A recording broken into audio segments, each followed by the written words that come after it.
시 여학교 기숙사에는 학생들이 가장 무서워하는 사람이 하나 있었습니다. 교원이자 기숙사 사감인 비여사였습니다. 학생들은 그를 앞에서는 비사감님이라 불렀지만 뒤에서는 숨을 죽인 채 수근거렸습니다. 오늘은 또 누가 불려갈까? 오늘은 또 누구 편지가 걸렸을까?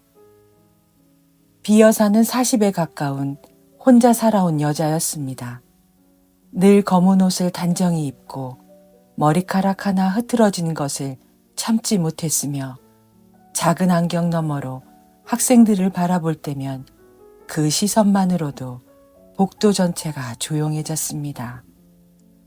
웃는 일은 거의 없었습니다. 말투는 짧고 걸음은 빠르고 문을 여닫는 소리마저 어딘가 날카로웠습니다. 학생들이 늦게 들어오면 그는 손목시계를 들여다보며 묻습니다. 지금 몇 시인지 아니?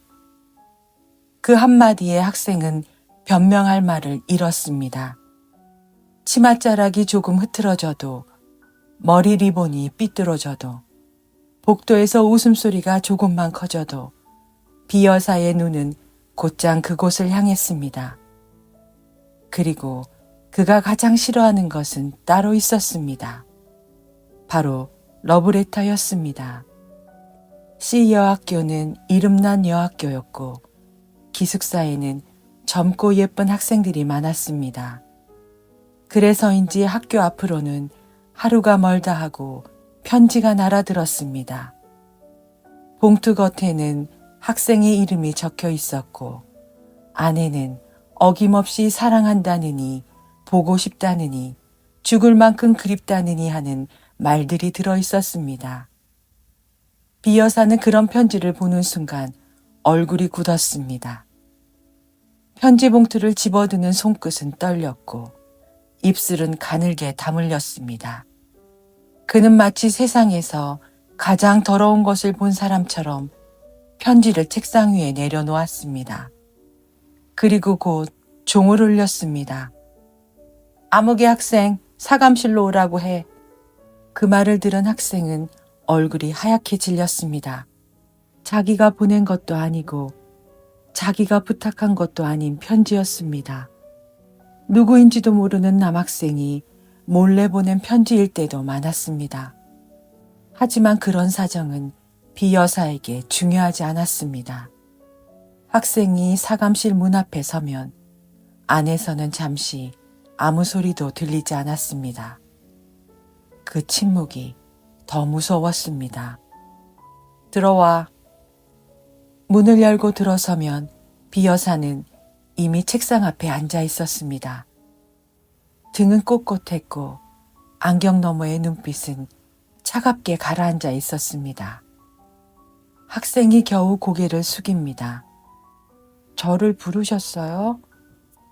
비여사는 대답 대신 편지 한 장을 들어 보였습니다. 이게 뭔지 아니? 학생은 그제야 편지를 알아봅니다. 봉투 위에 자기 이름이 적혀 있었습니다. 저한테 온 편지 같은데요. 그걸 누가 보냈냐고. 학생은 난감한 얼굴로 고개를 숙였습니다. 잘 모르겠습니다. 그 말이 끝나기도 전에 비여사의 목소리가 높아집니다. 너한테 온 편지를 네가 모른다는 게 말이 되니? 학생은 더 작아졌습니다. 정말 모릅니다. 저는 받은 적도 없고 만난 적도 없습니다. 그러나 비여사는 쉽게 믿지 않았습니다. 편지를 책상 위에 탁 내려놓고 학생에게 읽어보라고 했습니다. 학생은 떨리는 목소리로 편지를 펼쳤습니다. 거기에는 달콤한 말들이 적혀 있었습니다. 당신을 생각하면 밤에 잠이 오지 않는다. 당신의 얼굴을 한 번만 더 보고 싶다. 당신이 웃는 모습을 위해서라면 무엇이든지 할 수 있다. 그런 문장들이었습니다. 학생은 읽다가 얼굴이 붉어졌고 목소리는 점점 작아졌습니다. 비여사의 얼굴은 더 붉어졌습니다. 화가 나서인지 당황해서인지 알 수 없었습니다. 그만! 학생은 편지를 내려놓았습니다. 비 여사는 한참 동안 아무 말 없이 학생을 바라보다가 낮고 딱딱한 목소리로 말했습니다. 이런 것은 공부하는 학생한테 독이야. 남자들이 하는 말은 믿을 게 못 된다. 사랑이니 자유니 하는 말로 사람 마음을 흔들어 놓고 결국 망치는 게 남자들이야. 그 말은 한 번으로 끝나지 않았습니다. 비 여사는 학생이 누구를 만났는지, 어디서 봤는지, 무슨 말을 나눴는지 꼬치꼬치 캐물었습니다. 학생은 아무것도 모른다고 말해도 그는 믿지 않았습니다. 마침내 학생이 울먹이기 시작하면 비 여사는 조금 누그러지는 듯 했다가 다시 엄한 목소리로 말했습니다. 눈물로 넘어갈 생각 말아라. 기숙사에는 몸가짐 하나하나가 이 학교의 명예야. 그런 문초가 한두 시간씩 이어지는 날도 있었습니다. 끝에는 언제나 비슷했습니다. 비 여사는 학생을 책상 앞에 세워두고 기도를 올렸습니다. 하느님께 이 어린 학생을 잘못된 길에서 지켜달라고, 남자의 유혹에서 구해달라고, 순결한 마음을 더럽히지 않게 해달라고 빌었습니다. 학생은 고개를 숙인 채 서 있었습니다. 무슨 죄를 지은 것도 아닌데 죄인이 된 것 같았습니다. 사감실을 나오면 다리에 힘이 풀렸습니다. 복도 끝에서 기다리던 친구들이 다가와 묻습니다. 왜 불려갔어? 학생은 고개를 저었습니다. 편지 때문이야. 그 한마디면 충분했습니다. 모두가 알았습니다. 비사감에게 편지가 걸리면 그날 하루는 끝난 것이나 마찬가지였습니다. 비 여사는 남학생의 편지만 싫어한 것이 아니었습니다. 남자 면회객도 몹시 싫어했습니다. 학생의 아버지나 오빠가 찾아와도 그는 곱게 보지 않았습니다. 규칙을 들먹이고 수업 시간과 기숙사 질서를 들먹이며 어떻게든 돌려보내려 했습니다. 가족입니다. 가족이라도 규칙은 지켜야 합니다. 멀리서 왔습니다. 잠깐 얼굴만 보겠습니다.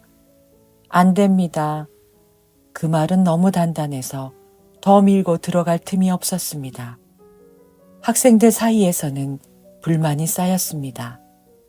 편지를 받았다고 불려가고 가족이 찾아와도 만나지 못하고 복도에서 웃는 것조차 눈치를 봐야 했습니다. 마침내 학생들이 단체로 수업을 거부하는 일까지 벌어졌습니다.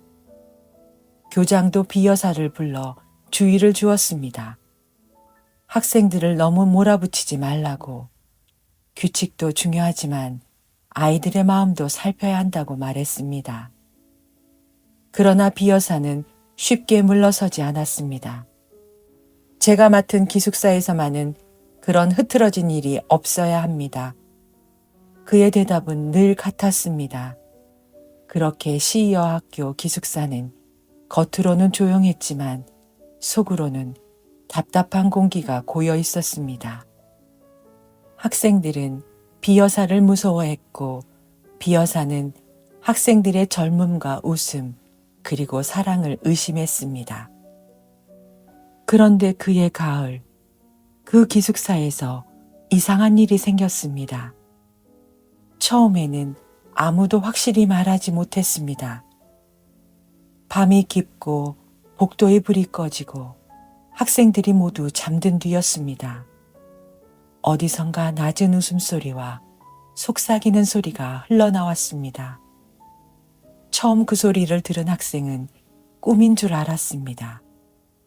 창밖에서 바람이 문풍지를 건드리는 소리인지, 옆방 학생이 잠꼬대를 하는 소리인지, 아니면 너무 조용한 밤이라 별것 아닌 소리가 크게 들리는 것인지 알 수 없었습니다. 하지만 그 소리는 하루만 난 것이 아니었습니다. 이튿날 밤에도 그 다음 밤에도 기숙사 어딘가에서 누군가 속삭이는 소리가 들려왔습니다. 낮에는 아무 일도 없었습니다. 비여사는 여전히 엄격했고 학생들은 여전히 조심했습니다.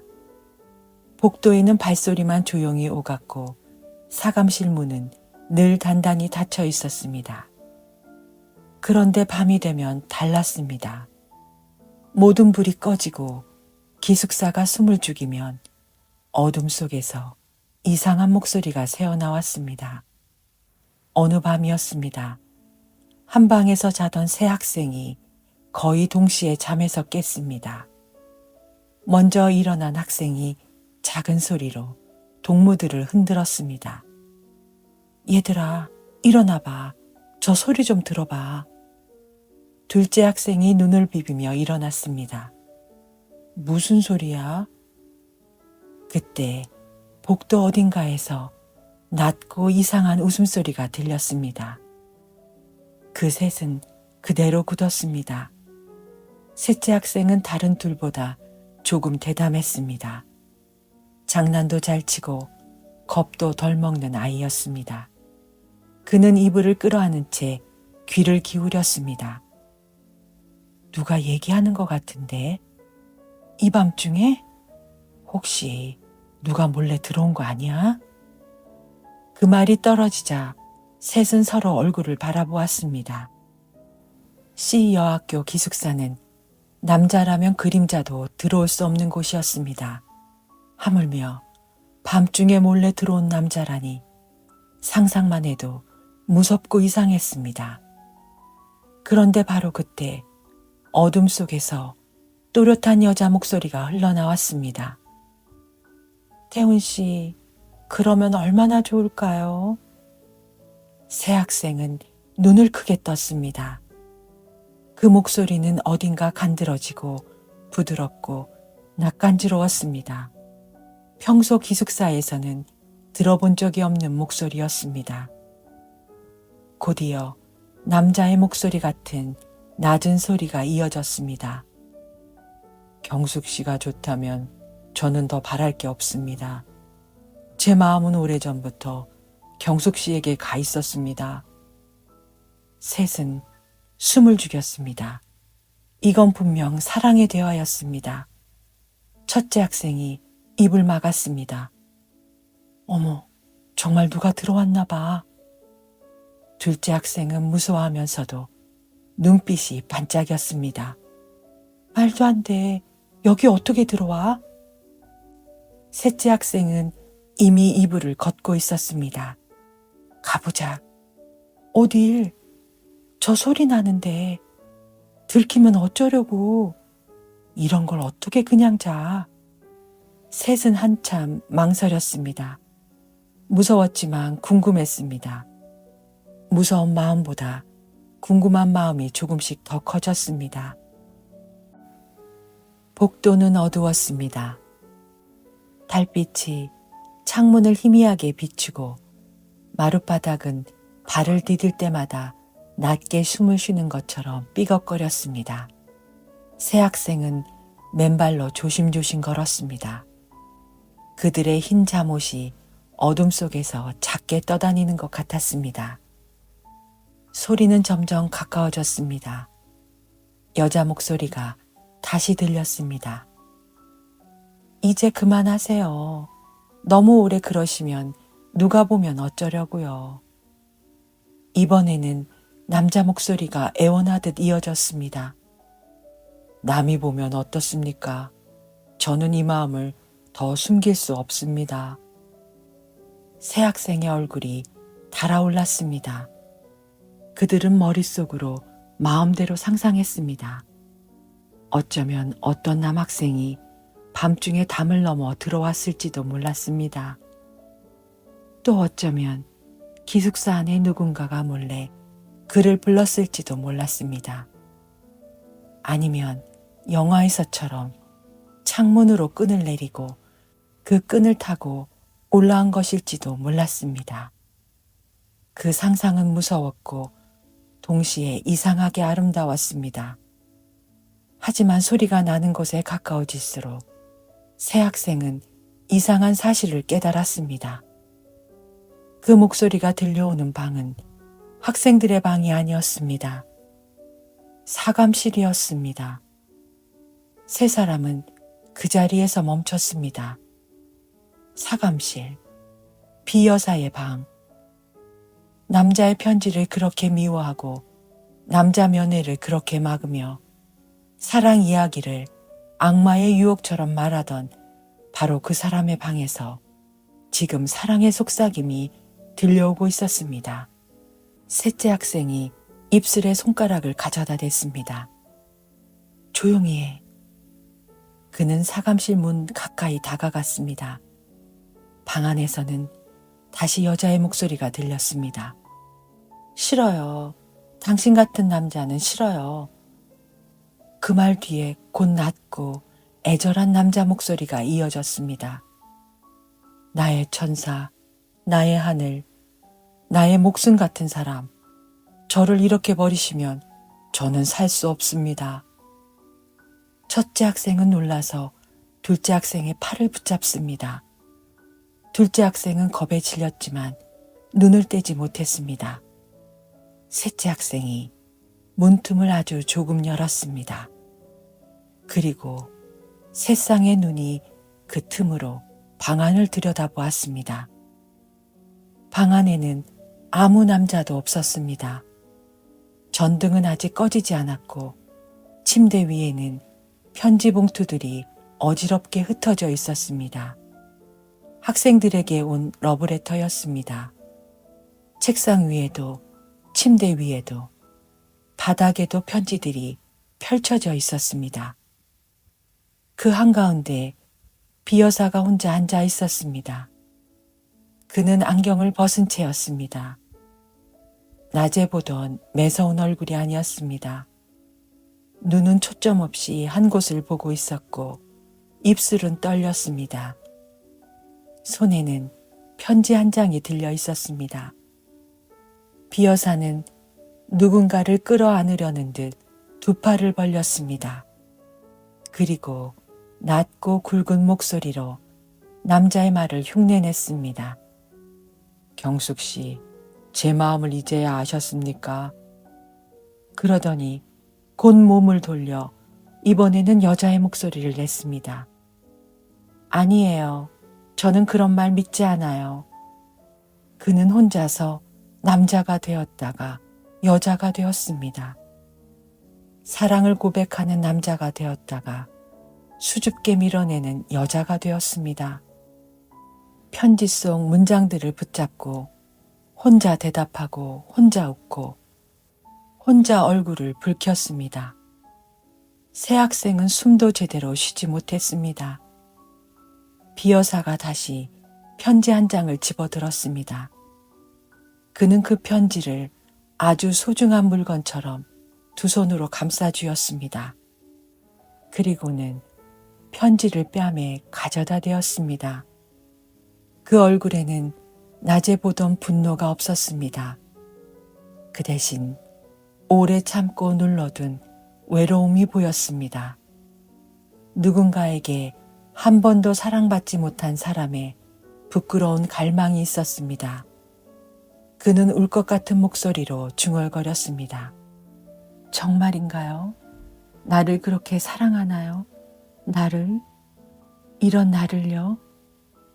그 순간 새 학생의 마음속에서 무언가가 조용히 달라졌습니다. 처음에는 놀랐습니다. 그 다음에는 우스웠습니다. 그런데 오래 볼수록 이상하게 웃음이 나오지 않았습니다. 낮에는 그렇게 무섭던 비여사가 밤에는 학생들에게 빼앗은 편지를 붙잡고 혼자 사랑받는 사람의 흉내를 내고 있었습니다. 그 모습은 우스꽝스러웠지만 동시에 너무 쓸쓸했습니다. 첫째 학생이 아주 작게 속삭였습니다. 어머, 저게 무슨 일이야? 둘째 학생은 입을 가린 채 말했습니다. 정말 이상해. 혼자 저러고 있어. 셋째 학생은 한참 동안 아무 말도 하지 않았습니다. 조금 전까지만 해도 제일 먼저 구경 가자고 하던 아이였습니다.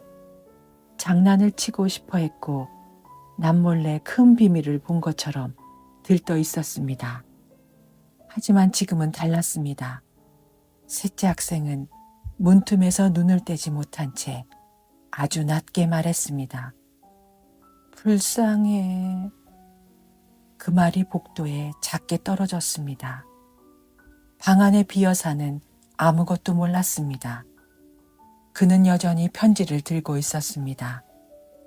그 밤 새 학생은 조용히 문을 닫았습니다. 복도는 다시 어두워졌고 기숙사는 다시 잠든 것처럼 고요해졌습니다. 그러나 새 학생은 쉽게 잠들지 못했습니다. 그들은 처음으로 알게 되었습니다. 비여사가 사랑을 미워한 것은 어쩌면 사랑을 몰라서가 아니었을지도 모른다는 것을 말입니다. 그가 러브레터를 불태울 듯이 노려본 것은 그 안에 적힌 달콤한 말들이 더럽고 싫어서만은 아니었을지도 모릅니다. 그 말이 너무 갖고 싶어서 그래서 더 미워했는지도 모릅니다. 누구에게도 받아보지 못한 말을 학생들은 아무렇지 않게 받고 있었습니다. 누군가에게 한 번도 불려보지 못한 이름을 편지 속 남자들은 학생들에게 다정하게 불러주고 있었습니다. 비여사는 그 편지를 빼앗아 학생들을 꾸짖었지만 밤이 되면 그 편지 속으로 들어가 혼자 사랑받는 여자가 되었습니다. 다음 날 아침 기숙사는 평소와 다르지 않았습니다. 종이 울렸고 학생들은 세수를 하고 머리를 빗고 조용히 복도를 지나갔습니다. 비여사도 언제나처럼 단정한 옷차림으로 나타났습니다. 안경을 쓰고 입술을 다문 채 복도에 선 학생들을 훑어보았습니다. 줄을 똑바로 서라. 그 목소리는 여전히 엄했습니다. 하지만 새 학생은 예전처럼 몸소리치지 않았습니다. 그들은 비여사의 얼굴을 가만히 보았습니다. 주름이 잡힌 이마, 엄하게 담은 입술, 조금 피곤해 보이는 눈가, 그 얼굴 뒤에 어젯밤의 모습이 겹쳐졌습니다. 편지를 뺨에 대고 사랑받는 말을 스스로에게 들려주던 사람, 무서운 사감이 아니라 사랑을 금지하면서도 사랑을 가장 갈망했던 사람. 비여사가 그들의 시선을 느꼈는지 고개를 돌렸습니다. 뭘 그렇게 보니? 새 학생은 얼른 눈을 내렸습니다. 아닙니다. 비여사는 잠시 그들을 바라보다가 지나갔습니다. 그의 발소리가 복도 끝으로 멀어졌습니다. 학생들은 아무 말도 하지 않았습니다. 하지만 그날 이후 비여사는 그 학생들에게 조금 다른 사람이 되었습니다. 무섭지 않은 것은 아니었습니다. 여전히 엄했고 여전히 날카로웠으며 여전히 편지를 싫어했습니다. 그러나 그 엄격한 밑에 숨어있는 그 외로움을 새 학생은 봐버렸습니다. 현진건의 비사감과 러브레터는 사랑을 우습게 조롱하는 이야기가 아닙니다. 그리고 비여사를 단순히 이상한 사람으로만 보여주는 이야기도 아닙니다. 이 이야기는 사랑을 금지하는 사람이 실은 누구보다 사랑받고 싶었던 마음을 보여주고 있습니다. 입으로는 사랑을 부정하면서 혼자 있을 때는 그 사랑의 문장을 가장 오래 붙잡는 사람. 사람은 때때로 자신이 가장 원하는 것을 가장 미워하는 척하며 살아갑니다. 갖지 못한 것을 가볍게 여기고 갖지 못한 것을 나쁘다고 말하며 부러움을 분노로 바꾸어 버립니다. 비여사도 그랬을지 모릅니다. 오늘 밤 우리는 비여사를 비웃기보다 조금 조용히 바라보면 좋겠습니다. 엄격한 얼굴 뒤에 숨어있던 외로움, 환한 말투 밑에 묻혀있던 두려움, 그리고 끝내 누구에게도 말하지 못한 사랑받고 싶은 마음. 현진건은 그 마음을 오래 설명하지 않습니다. 다만 밤중에 사감실 문틈을 조금 열어 보여줄 뿐이었습니다. 24시 서점에는 잠들기 전 들을 수 있는 이야기들이 하나씩 쌓이고 있습니다. 구독해 두셨다가 편안히 찾아오시기 바랍니다.